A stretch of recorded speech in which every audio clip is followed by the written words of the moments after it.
I command the thunder in all corners of the world to cease. Rest well tonight.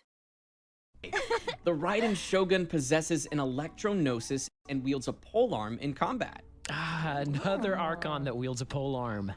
Oh, yeah. Pretty cool. Yeah. Her elemental skill, Transcendence, Baleful Omen, deals electro damage to nearby enemies and will grant each nearby party member an Eye of Stormy Judgment effect, alongside the active character dealing AoE electro damage, as well as increasing the active character's elemental burst damage. When the Raiden Shogun uses her elemental burst, Secret Art, Muso Shinsetsu, she unleashes the Muso no Hitotachi, causing her to draw her sword and perform attacks with her tachi for a certain duration. This is called the Muso Ishin state. Nice. So she's switching weapons during her burst. Exactly. While using the Muso no Hitotachi, all the Shogun's normal, charged, and plunging attacks will be converted to electro damage that cannot be overridden by any other elemental infusion.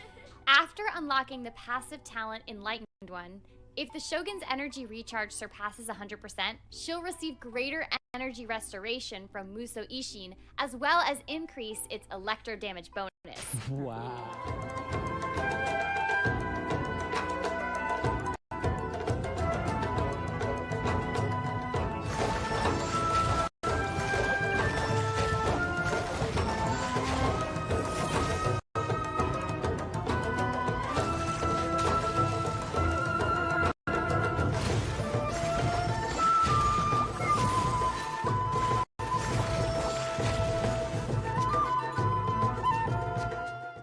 Good morning. I've just read a fascinating stratagem. Would you like to study it together? When she uses her elemental ability called Karage's Oath, she summons a jellyfish-like illusion called a Bake Karage. This illusion will remain on the battlefield and continuously restore HP for the active character while attacking nearby enemies, dealing hydro damage. Okay, Kokomi's elemental burst, Nereid's Ascension, deals hydro AoE damage to nearby enemies and causes her to don her ceremonial garment, which increases the damage dealt by her normal and charged attacks, as well as her Bake Kurage. The ceremonial garment looks so pretty. It's so floaty. Yeah. No. Oh my god, Very floaty, nice. yes. Right? Yes. Yeah. So pretty. And finally, her passive talent, Princess of Watatsumi, reduces the stamina consumption for teammates when swimming. Kokomi has a special trait. Her base crit rate is negative 100%, which means she doesn't benefit from crit rate or crit damage. However, she does enjoy an increased healing bonus.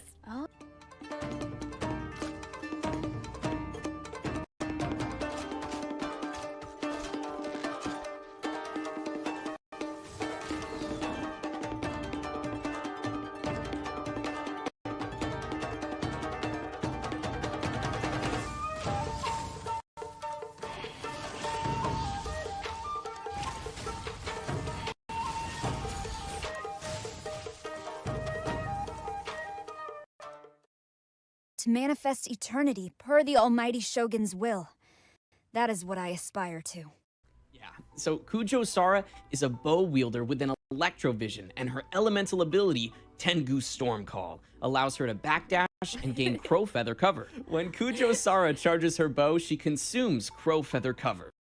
The arrow fired will leave a crow feather behind that will trigger Tengu Jurai Ambush, which deals AoE electro damage and also increases the attack of nearby characters. So after unlocking the talent Decorum, when Tengu Jurai Ambush hits opponents, Kujou Sara will restore energy to all party members based on her current amount of energy recharge. When Kujou Sara uses her elemental burst, Subjugation, Koko Sendo, she will strike a target area with Tengu Jurai Titanbreaker, dealing AoE electro damage and leaving a number of Tengu Jurai Storm Cluster, which then spread out, dealing more instances of AoE electro damage. These Tengu Jurai will also provide an attack bonus.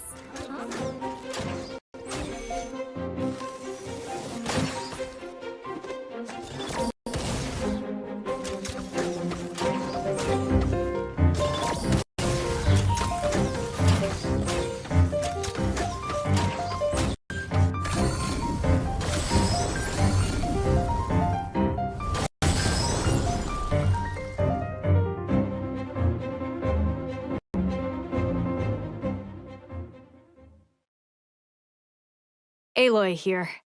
I don't know this world, but my arrows are sharp and my bow's ready. If your party needs help, I'll do what I can. Aloy uses a bow as her weapon and wields a cryovision. Cool. Her elemental skill, Frozen Wilds, throws a freeze bomb in the targeted direction and triggers an explosion, dealing cryo damage. Oh. After the explosion, the freeze bomb scatters into multiple chill water bomblets that explode on contact with opponents or after a short delay, dealing further cryo damage.